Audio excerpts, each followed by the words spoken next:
러시아의 우크라이나 침공에 대해서 대외적으로 중립을 표방해온 중국이 이제는 중재자를 자처하며 목소리를 내고 있습니다. 반면 미국 등 서방은 중국이 러시아에 무기를 제공하려 한다며 연일 의혹을 제기하고 있는데요. 오늘 글로벌 ET에서 자세히 알아보도록 하겠습니다.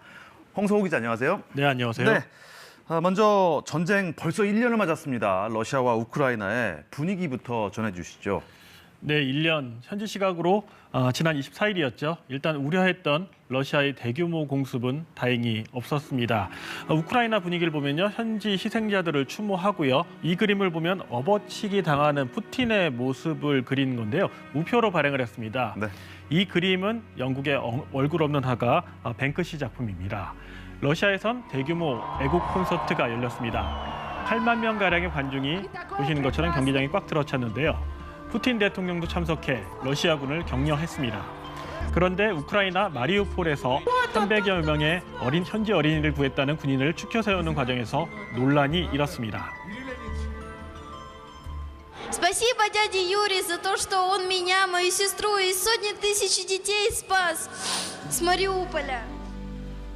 서방 언론들은 그런데 이 무대에 오른 이 15살 어린이가 전쟁 초기 러시아군의 공습으로 어머니를 잃었다고 보도했습니다. 전쟁을 정당화하기 위해 우크라이나 어린이들을 행사에 동원했다는 의혹과 비판이 제기됐습니다.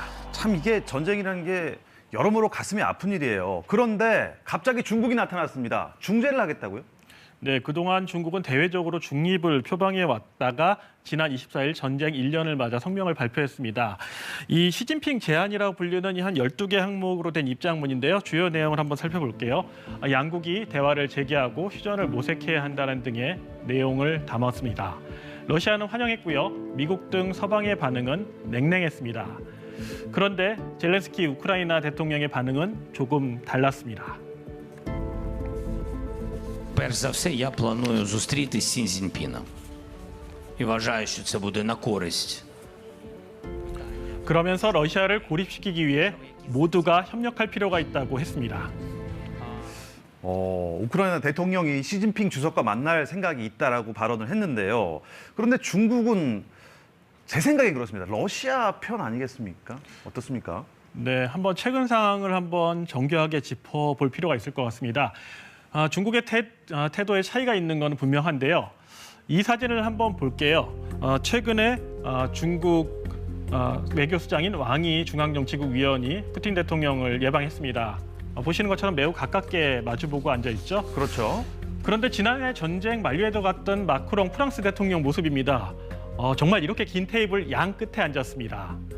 외신들은 시진핑 주석의 지지가 절실한 푸틴을 보여주는 상징적인 장면이라고 분석했습니다. 중국은 전쟁 이후 러시아로 인해 대유럽 관계에 피해를 보고 있습니다. 중국이 공들인 17+1 동유럽 경제 협력체라는 게 있는데요. EU에서 소외된 중동부 유럽 국가들을 지원한다며 지난 2012년 중국이 결성한 겁니다. 체코와 폴란드 그리고 발트 3국 등이 가입해 있습니다. 그런데 전쟁 이후 러시아의 안보 불안을 느낀 발트 3국, 즉 리투아니아, 라트비아, 그리고 에스토니아가 탈퇴합니다. 폴란드는 한국의 K9 자주포를 수입했고요. 우크라이나엔 독일산 레오파르트 2 전차를 보냈죠. But if China concludes that the Europeans are going to have total seamless solidarity with the Americans, then we've got a problem. 맞습니다. 이런 점을 우려해서 그동안 좀 개입을 자제해왔다 이렇게 판단이 됐는데 최근 이 행보가 좀 달라진 것 같아요. 이유가 있을까요?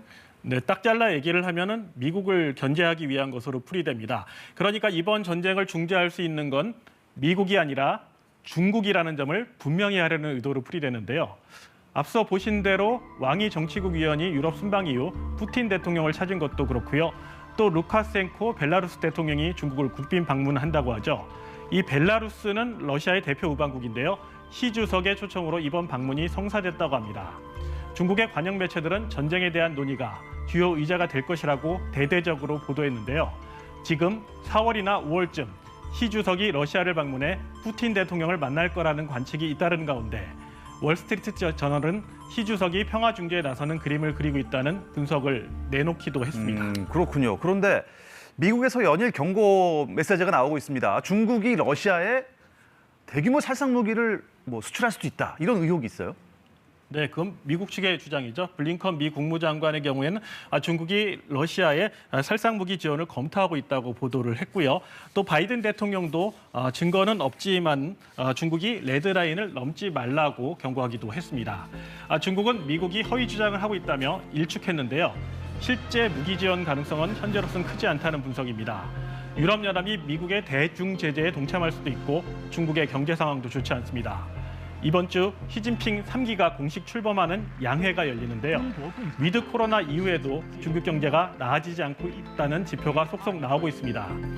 러시아 시장에서 삼성전자와 현대차, 기아가 각각 빠져나간 자리를 중국 업체들이 빠르게 메웠지만요. 정작 내수 시장에서는 맥을 못 추고 있습니다. 지난달 중국 자동차 판매량은 38% 가까이 줄었습니다. 이래저래 중국도 고민이 깊겠지만 정말 조속한 전쟁 종식을 위해서 국제사회가 좀 힘을 모았으면 좋겠습니다. 홍서호 기자, 잘 들었습니다. 고맙습니다.